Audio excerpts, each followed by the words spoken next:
Good morning. The world has become markedly more turbulent in recent weeks. Events are moving fast, and in moments like this, what matters most is being clear about the values and the interests that guide us, even as circumstances change. The United Kingdom has a long history. Our values were not improvised. They were built patiently over time. And while we are pragmatic in how we pursue our interests, we are resolute in defending those values when it matters. So let me begin with the United States. The UK and the US are close allies and close partners. That relationship matters profoundly, not just to our security, but to the prosperity and the stability that people here depend upon. Under President Trump, as under previous presidents, we're determined to keep that relationship strong, constructive, and focused on results. And that approach is delivering. Through sustained engagement, we've seen significant US investment into the UK economy, running into hundreds of billions of pounds, supporting growth, skills and jobs right across the country. Our cooperation on defence, nuclear capability and intelligence remains as close and effective as anywhere in the world, keeping Britain safe in an increasingly dangerous environment. We've secured good trading terms in key sectors, including cars, steel, aerospace and life sciences, protecting British jobs and manufacturers. That is why we take the approach that we do, because it delivers concrete outcomes in the national interest. I talk regularly to President Trump, and my team is in daily contact with all the key figures in his administration. These relationships matter. They deliver concrete outcomes in the national interest. Mature alliances are not about pretending differences don't exist. They are about addressing them directly, respectfully, and with a focus on results. On Greenland, the right way to approach an issue of this seriousness is through calm discussion between allies. And let's be clear, the security of Greenland matters. And it will matter more as climate change reshapes the Arctic, as sea routes open and strategic competition intensifies. The High North will require greater attention, greater investment, and stronger collective defence. The United States will be central to that effort, and the UK stands ready to contribute fully alongside our allies through NATO. But there is a principle here that cannot be set aside, because it goes to the heart of how stable and trusted international cooperation works. And so any decision about the future status of Greenland belongs to the people of Greenland and the Kingdom of Denmark alone. That right is fundamental, and we support it. Denmark is a close ally of the United Kingdom and of the United States, a proud NATO member that has stood shoulder to shoulder with us, including at real human cost in recent decades. Alliances endure because they're built on respect and partnership, not pressure. That is why I said the use of tariffs against allies is completely wrong. It is not the right way to resolve differences within an alliance. Nor is it helpful to frame efforts to strengthen Greenland's security as a justification for economic pressure. Such measures hurt British workers, British businesses, and the British economy. And that is why I've been so clear on this issue.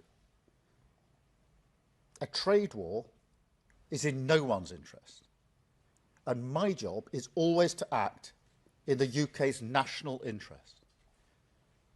That is why yesterday I spoke to President Trump, to European leaders, and to the Secretary-General of NATO to find a solution rooted in partnership, facts, and mutual respect, because that is how strong alliances protect shared interests. The same is true on other issues. In the Middle East, we welcome President Trump's focus on sustaining the ceasefire in Gaza and moving on to phase 2. We are open to participating constructively in such efforts.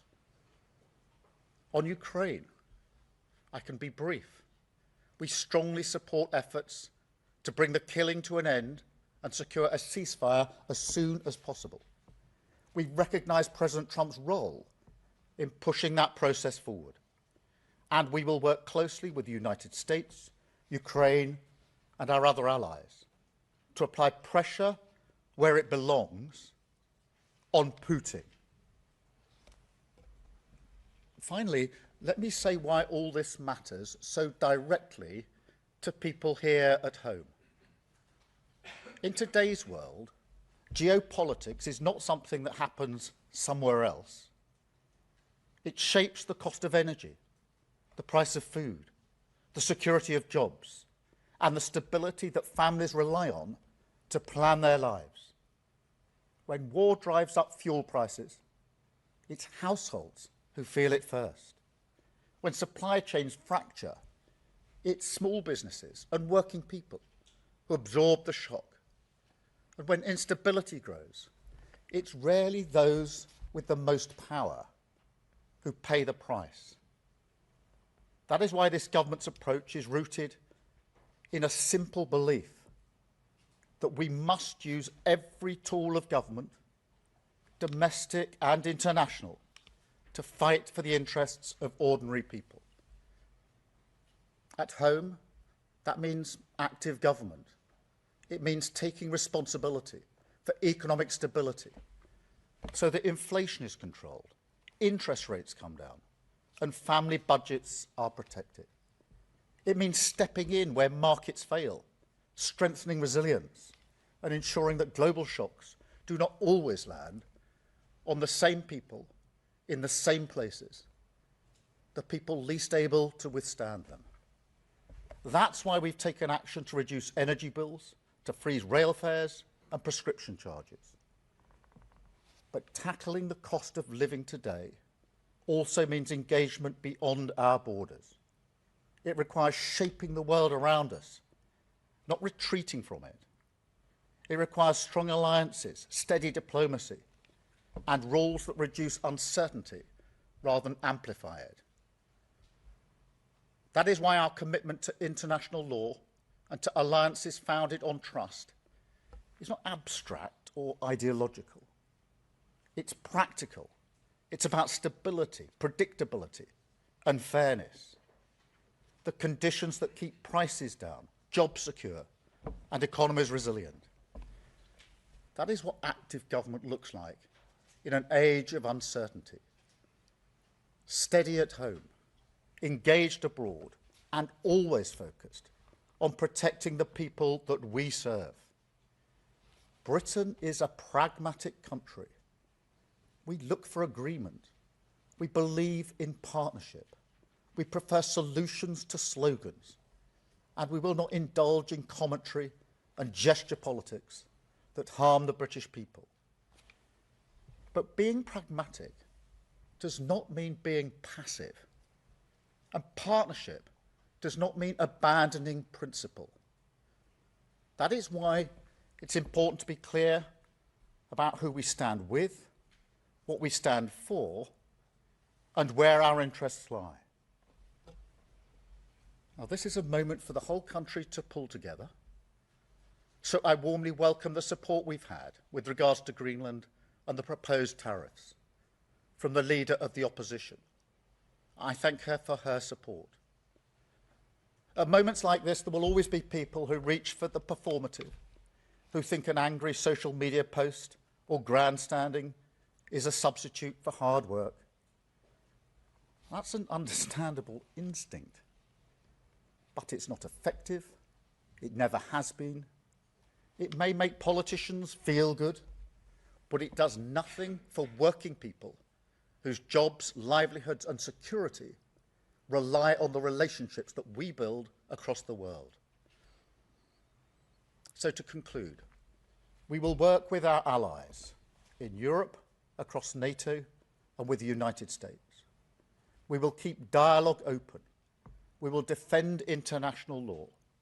And we will use the full strength of government at home and abroad to protect the security, living standards and future of the British people.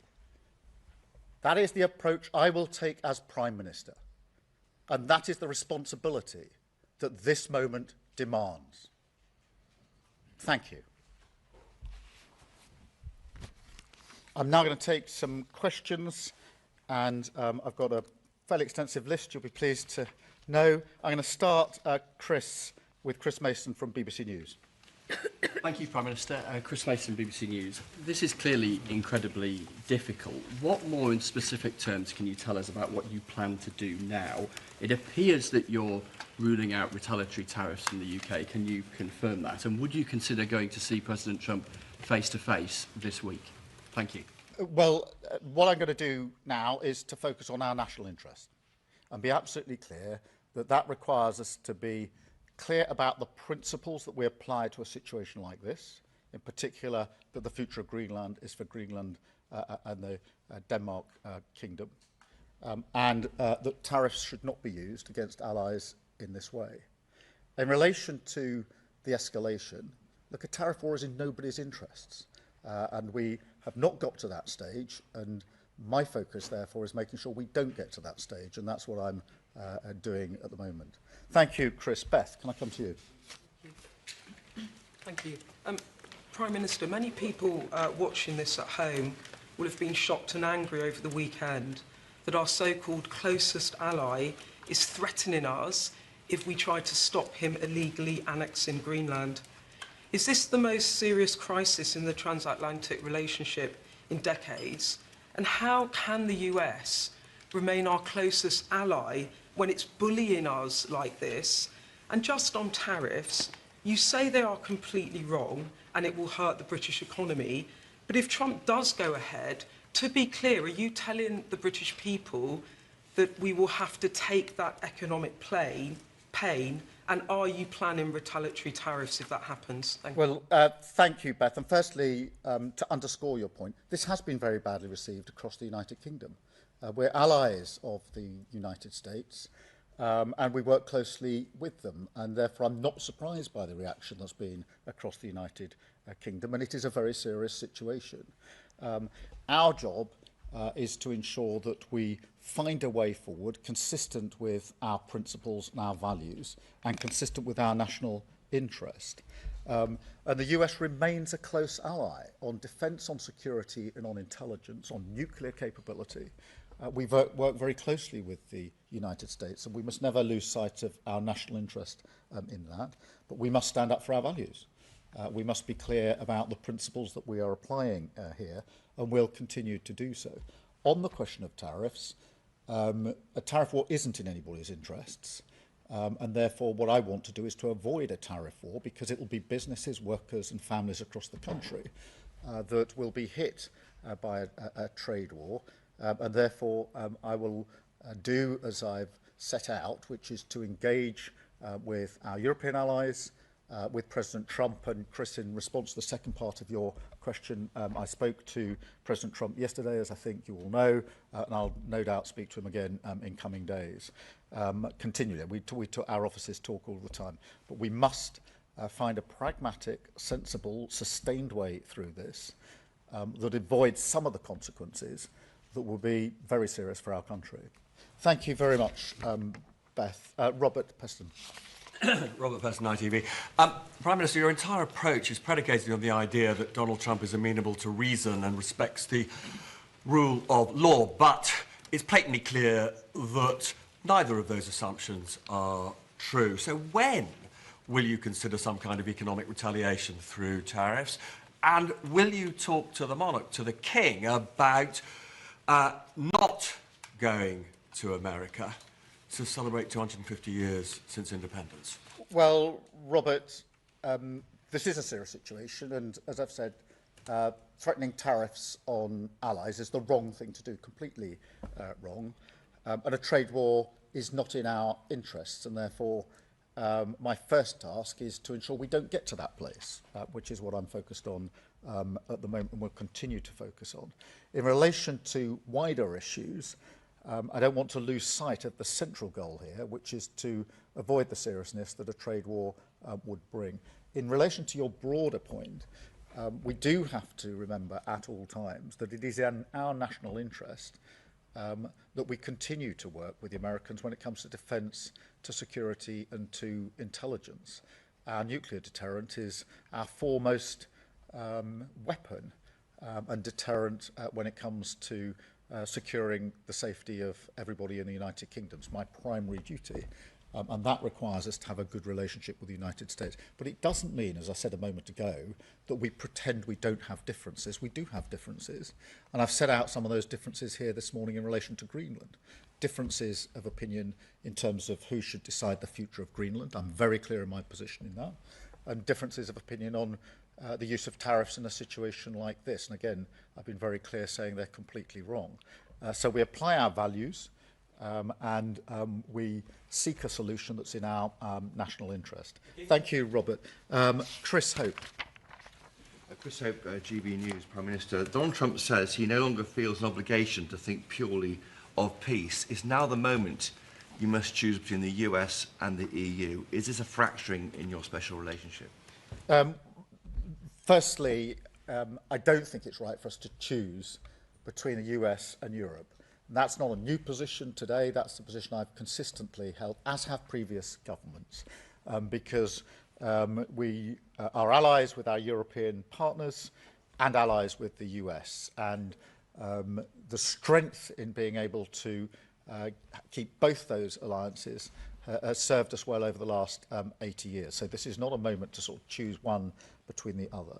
I have argued, and this is not an argument for the first time today, and I've spoken to European allies and leaders about the need for Europe to step up and do more in its own defence and security. I feel that over many years we've not paid enough attention to what we European nations can and should do in our own defence, and this reinforces why it's important that we do that in defence and security. And defence and security these days, of course, includes energy and resilience and cyber, as well as the traditional defence and security. Europe has to step up into that space, and that's an argument I've been leading on and making for a number of months now with our European partners, and will continue to do so. Thank you, Chris. I've got Gary Gibbon from Channel 4. Gary. Thank you, Prime Minister. You say that Donald Trump remains an ally, but a lot of people would look at his behaviours and say he's not remotely behaving like an ally. Is there anything he could do that would make you think he was no longer an ally? Or is it just unthinkable? Are we totally locked in? And just one other, if I may, some puzzlement that those forces, quite limited military personnel that went to Greenland, that he interpreted that as a hostile act. Do you have any sense that he might have been misinformed about that entire expedition? Well, taking the second bit first, if I may, that is one of the things I discussed with President Trump yesterday in relation to those forces which were clearly there to assess and work on risk from the Russians. And so there's real clarity, I hope, about that. In relation to the relationship, we must never lose sight of the fact that on defence, security, intelligence and nuclear capability, we work very closely with our US allies, and it's in our national interest to continue to do so. That doesn't mean pretending we don't have differences, and I don't think anybody could suggest I'm pretending we don't have differences. I'm spelling out what those differences are, what our principles and values are, and how we approach them. But we do continue to work with the Americans. The situation in the Middle East is fragile. There is a ceasefire. We need to move to phase 2. We mustn't lose sight of that. In Ukraine, we've been striving for a just and lasting peace for a long time now. We're 4 years into that conflict. It is in our interest to work with others to bring about that just and lasting peace. The last thing we should do is to simply throw all that away and pretend that it doesn't matter anymore. It does matter. But we don't do that by pretending we haven't got differences. We do have differences, and I'm spelling them out here this morning. Thank you very much, Gary. I've got Kitty Donaldson from iNews. Thank you, Prime Minister.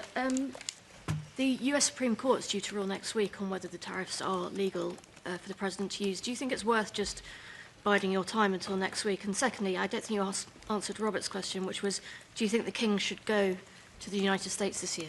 I'm not going to comment on the Supreme Court ruling. I think it's due out reasonably soon.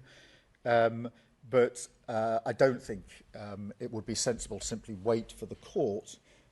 It's really important that we act now in response to the threat of tariffs, and that's why I spoke to President Trump yesterday and to numerous allies across Europe, many leaders during the course of yesterday afternoon, Secretary General of NATO, and will continue to do so today because it's in all our interests to act swiftly in relation to this matter. Look, in relation to the King and other issues, as I said in my speech, I'm focused on the pragmatic response here, not the suggestion of others, and my focus is on what's in the national interest for our country, what is going to best protect workers, families, businesses, and I believe that's the approach that I've set out. Thank you, Kitty. I've got Craig Munro from the Metro. Craig Munro from Metro. You spoke about the cost of living in your speech there. How can you be sure, how can you reassure people that the cost of living will improve in the UK when our economic picture is so reliant on an unreliable ally in an unstable global world? By taking the approach that I've set out today. Some people appear to make the argument that what happens internationally is irrelevant to the cost of living issues that are faced across this country. I'm well aware that for all the volatility in the world, and we've seen plenty of that in the first few weeks of this year, the issue that is of central concern to families and communities across the country is the cost of living. Wherever you go in the country and ask people what their number one concern is, they will say it's the cost of living, and therefore we have to address it. We address it in a number of ways. Firstly, by taking the measures to stabilise the economy so that inflation coming down, interest rates coming down, and protecting family budgets is crucial to that. By being active where markets fail, stepping in on energy bills, rail fares, prescription charges, etc. But also by working relentlessly on matters that are international, because the impact of what's happening internationally on what's happening domestically is obvious, it's real, it's probably more direct now than it's been at any time most of us can remember, and therefore it would be a dereliction of duty on the cost of living not to be engaged on the international stage. Thank you very much, Craig. I've got Jason Groves from the Daily Mail. Jason. Thanks, PM. Your Danish counterpart says NATO can't survive one member, the biggest, seizing the territory of another. Do you agree with her? And separately, are you willing to join the President's Board of Peace, and are you willing to pay for it? Well, look, in relation to the Danish Prime Minister, as you would have anticipated, I spoke to her on Saturday night, I spoke to her again yesterday, and made absolutely clear our position on who decides the future of Greenland and the use of tariffs, and we're completely aligned on those issues. On the question of NATO, it is in all of our interest to make sure that NATO remains strong and stable. We had a very good NATO summit last year with more members than we've had before, with more unity than many people thought we would achieve. And NATO remains the single most effective and successful military alliance the world has ever known. And so it's in all of our interests to make sure that nothing is done to weaken NATO. On the question of the Board of Peace, look, we're supportive of the measures that are being taken across the Middle East, particularly the ceasefire. I do think we need to press on to phase 2. We've indicated our willingness to play our part, and we will. And on the Board of Peace, we're talking to allies about the terms of the Board of Peace. Thank you very much, Jason. I've got Lizzie Buchan from the Daily Mirror. Thanks, Prime Minister. The head of the UN says that he believes that the US thinks its own power matters more than international law. Do you agree? And secondly, if I may, you've repeatedly promised to deliver a Hillsborough law, but the bill was pulled last night. Are you confident you can win back the support of families, and can you guarantee it becomes law before the end of this? Yeah, thank you, Lizzie. Well, look, in relation to your first point, I've put my argument in my way, in my own words, and that's my approach, rather than sort of commentating on what others have said. On Hillsborough, as you know, I care hugely that we get this right, that we right the wrongs for very many families who've been let down, and ensure a better future for families in the future. In relation to the duty of candour, we've been clear that that matters. What we're now trying to do is just make sure we get the balance right when it comes to the application of any principle to the security and intelligence agencies. Obviously, I have to focus on the national interest, my primary duty as Prime Minister, which is to keep this country safe and secure. That is the duty I hold above all other duties, and I take it really seriously, which is why we're just taking time to make sure that we get that balance absolutely right. Thank you, Lizzie. George Parker from the FT. George. Thank you, Prime Minister. You mentioned in your joint letter the risk of a downward spiral if this issue isn't resolved. I just wondered if you could explain what you meant by that. And linked to that, do you think it's regrettable that the EU is talking about the possibility of serious trade reprisals and therefore risking a trade war? Firstly, what I meant by the downward spiral is the potential for this to cause huge damage for the UK, whether that's in a trade war or the weakening of alliances. And I do not want to see that happen. That doesn't mean that we put to one side our principles and our values, quite the contrary. We're very clear about what they are, which is why I wanted to have this press conference this morning and to affirm those principles and values that we apply. In relation to the EU, look, firstly, we're coordinating very closely with the EU. I spoke to a number of EU leaders last night. I spoke to Ursula von der Leyen last night and intend to do so again either today or tomorrow, so that we're closely aligned. There's proper unity and coordination in our response. They will decide exactly what they will do next during the course of today and the coming days. But we're working very closely with them, very closely coordinated. And they were among the calls that I was engaged on for most of the day yesterday. Thank you, George. And then can I go to Ben Riley-Smith, Telegraph? Ben. Prime Minister, Donald Trump and his team enter military action in Greenland. Do you think that's a genuine possibility?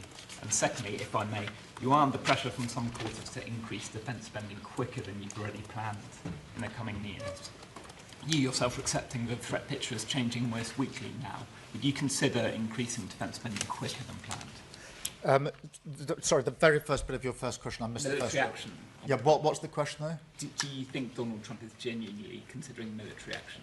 Look, I don't, actually. I think that this can be resolved and should be resolved through calm discussion, but with the application of the principles and values that I've set out in terms of who decides the future of Greenland, and making clear that the use of tariffs in this way is completely wrong.